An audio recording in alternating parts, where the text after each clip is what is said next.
This is Father Andrew Ritchie, and you're listening to Catholic Inspiration, a podcast from my website at studyprayserve.com.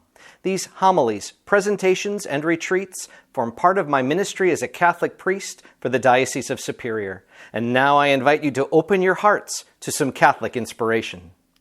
As we explore the readings for Mass on the 17th Sunday of the year, we're going to start with Matthew's Gospel. Now, this is chapter 13.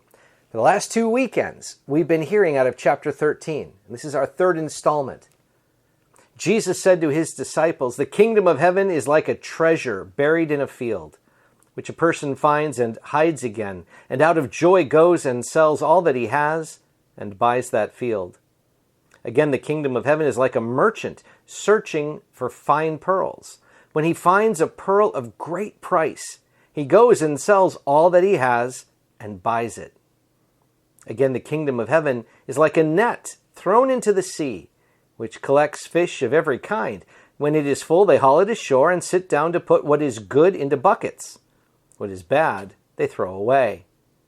Thus it will be at the end of the age. The angels will go out and separate the wicked from the righteous, and throw them into the fiery furnace, where there will be wailing and grinding of teeth.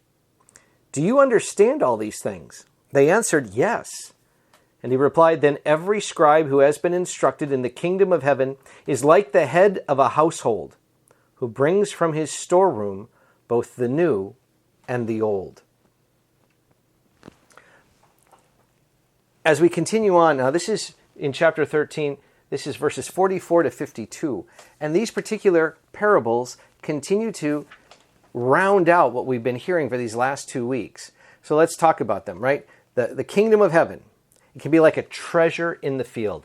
A treasure so valuable, you got to sell everything else just to get that treasure. That treasure is that important. You want to find it, you want to buy it because it's worth it.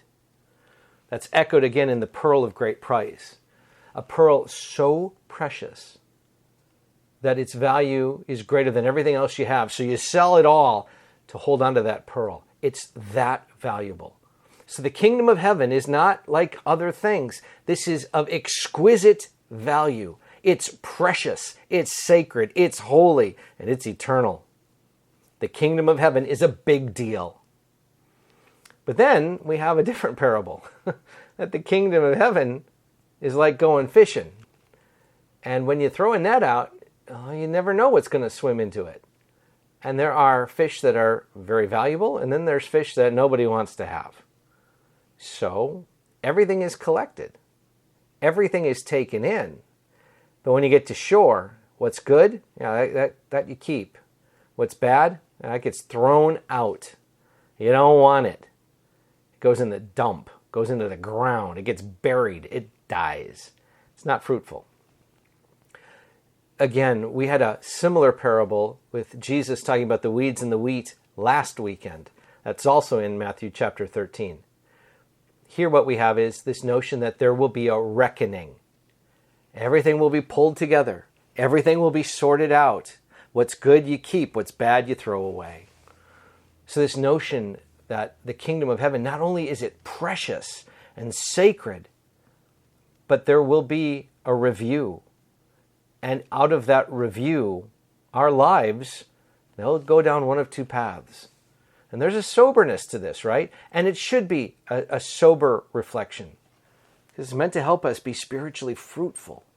It's meant to help us see our life and recognize our life. That we will live our life to full power. And then I like how it ends. Where Jesus said, okay, then every scribe who's been instructed in the kingdom of heaven, once you know this, you understand that you're like someone who's the head of the house, who can go into the storeroom and go get new and old things that are of value. So here, this sense of the old, let's call it the Old Testament. Let's talk about salvation history, the great awareness of God working through the children of Israel, and through that revelation over centuries, millennia, God weaving and preparing for the coming of the Messiah. Well, with the coming of Jesus, now you have some new things. And those new things build on the old. They fulfill the old. And because they are part of that, they're a continuation of, and in fact, a revelation that shows now we have come to fulfillment. So in Jesus, something new is happening. In Jesus, we can look to the old, learn from the old, and then look to the Lord for what is new. That will point us to the kingdom of heaven, that will lead us back to God. It reminds us just how precious this is. We cherish what's precious in God's eyes. And in doing so, we continue to draw closer to the Lord. Now, we're going to get an echo of this. This is taken from the first book of Kings. This is chapter 3, verse 5, and then verses 7 to 12. The Lord appeared to Solomon in a dream at night. God said, "Ask something of me, and I will give it to you." Solomon answered, "O Lord, my God, you have made me your servant king to succeed my father David. But I am a mere youth, not knowing at all how to act. I serve you in the midst of the people whom you have chosen, a people so vast it cannot be numbered or counted. Give your servant, therefore, an understanding heart, to judge your people and to distinguish right from wrong. For who is able to govern this vast people of yours?" The Lord was pleased that Solomon made this request. So God said to him, "Because you have asked for this, not for a long life for yourself, not for riches, not for life of your enemies, but for understanding so that you may know what is right, I do as you requested.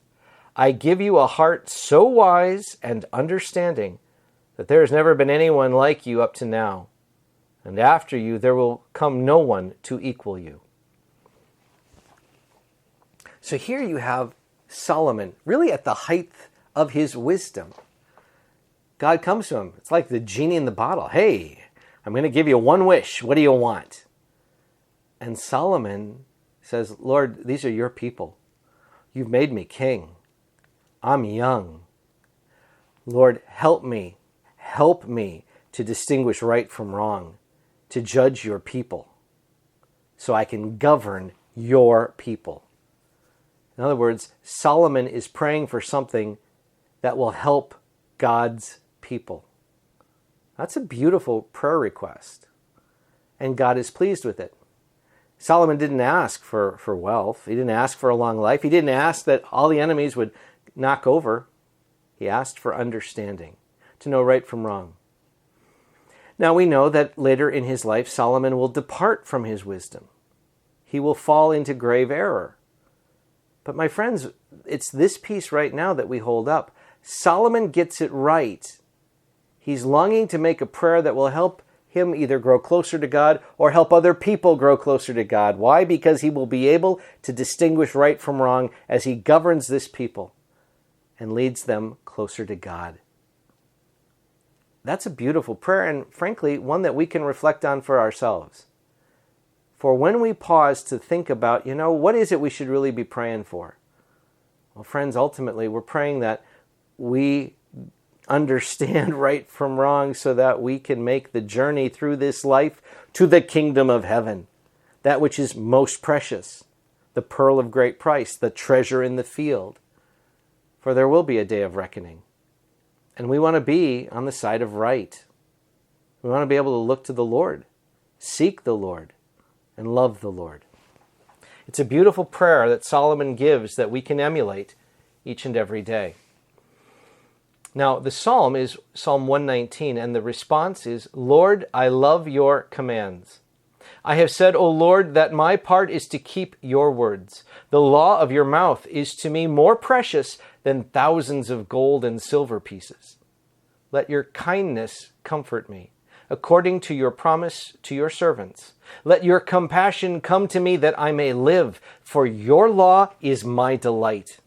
For I love your commands more than gold, however fine. For in all your precepts I go forward. Every false way I hate. Wonderful are your decrees, therefore I observe them. The revelation of your words sheds light, giving understanding to the simple. Lord, I love your commands." Here, that echo that came from Solomon's prayer request that also understands the precious sacred, crucial quality behind the kingdom of heaven. The Lord's commands lead us into light. The Lord's teaching guides us in right relationship with God and one another. We want to follow this. We want to pursue this. We want to seek this. It's precious, more precious than unlimited wealth. It's so precious that we choose it above all else, that we love the commands of the Lord because they're life-giving. Finally, our second reading is taken from the letter of St. Paul to the Romans. This is chapter 8, verses 28 to 30.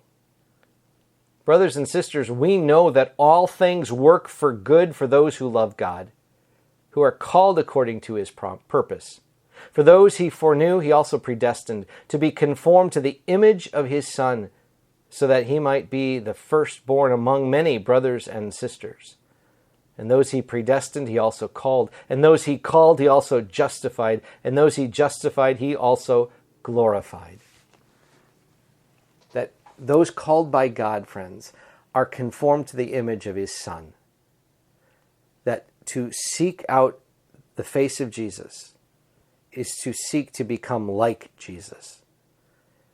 You know that old adage, you are what you eat? Well, this is why we go to Holy Communion. We wish to be in communion with Christ, to be fed by Christ, that we become Christ-like, that we grow in grace.